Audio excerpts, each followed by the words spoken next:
दिमाग की गहराइयों में छिपा हुआ ये एक शिकारी है जो तुम्हें बार बार कहता रहता है कि तुम मोटे हो, तुम्हें अभी और दुबला होना है। जीतने का रास्ता दुबला होने में है और तुम्हें अभी और कम खाना है। लेकिन ये जीत आपके शरीर की हार है। परफेक्शन की तरफ बढ़ने के चक्कर में वो अपने अंदर में विनाश को बुलाते जाते हैं। शरीर की ऊर्जा ख़त्म होती जाती है, धड़कनें धीमी पड़ती जाती हैं और आखिरी में बचता है मौत। ये डाइटिंग नहीं है। हम एक ऐसी लड़की की कहानी सुनाने जा रहे हैं जो डाइटिंग के चक्कर में मौत के करीब पहुंच गई थी। उसने क्या गलती की और क्या गलती आपको नहीं करनी है और हमने उसकी जान कैसे बचाई थी।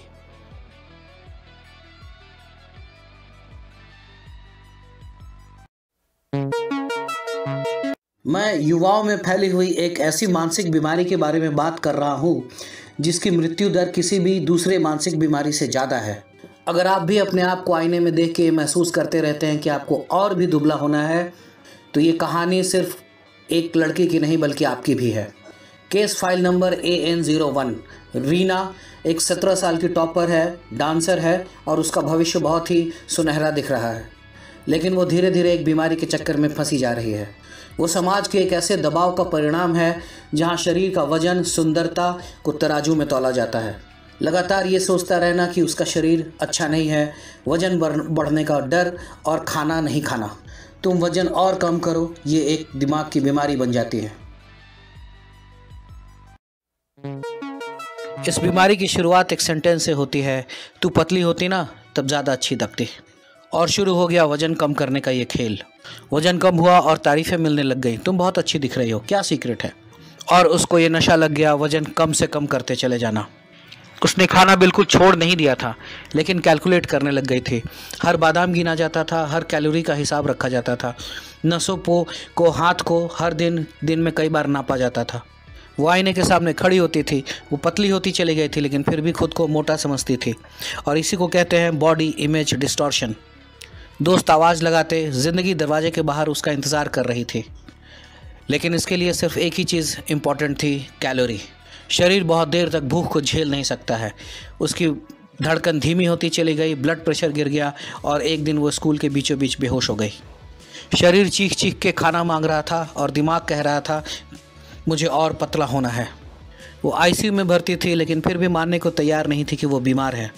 उसकी माँ का रोना, डॉक्टर की चेतावनी, सब उसके लिए बेकार था। एनोरेक्सिया में हाइपोथैलेमस भूख को पहचानना भूल जाता है। ब्रेन का प्रीफ्रंटल कॉर्टेक्स डिसीजन मेकिंग में गड़बड़ी पैदा करता है और एमिगडाला हर भोजन को खतरे जैसा महसूस कराता है। लेकिन फिर भी हम इन चीज़ों को बदल सकते हैं।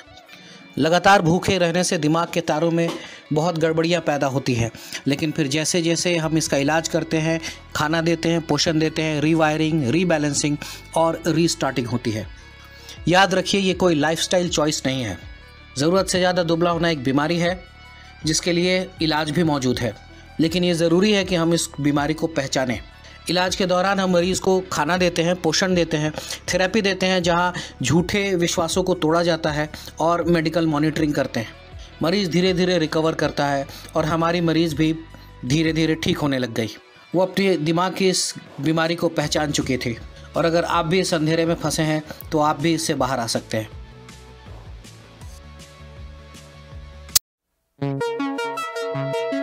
कभी कभी बीमारी लोगों की चुप्पियों में भी छिपी होती है।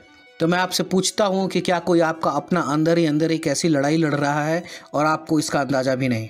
अगर आपके आसपास किसी का आत्मविश्वास डोल रहा है तो वक्त आ गया है कि मदद ली जाए। अगर आपको हमारे इस मरीज़ के बारे में जानकर ऐसा लगता है कि आपके आसपास भी कोई ऐसा है तो रुकिए मत, अपना पहला कदम उठाइए। अपने डॉक्टर से बात कीजिए और धैर्य रखिए, इस चीज़ें ठीक होंगी। शुरुआत हमेशा बातचीत से ही होती है। तो जाइए, आगे बढ़िए और बातें कीजिए। अपने आसपास में किसी की जान को बचाने का आपके पास मौका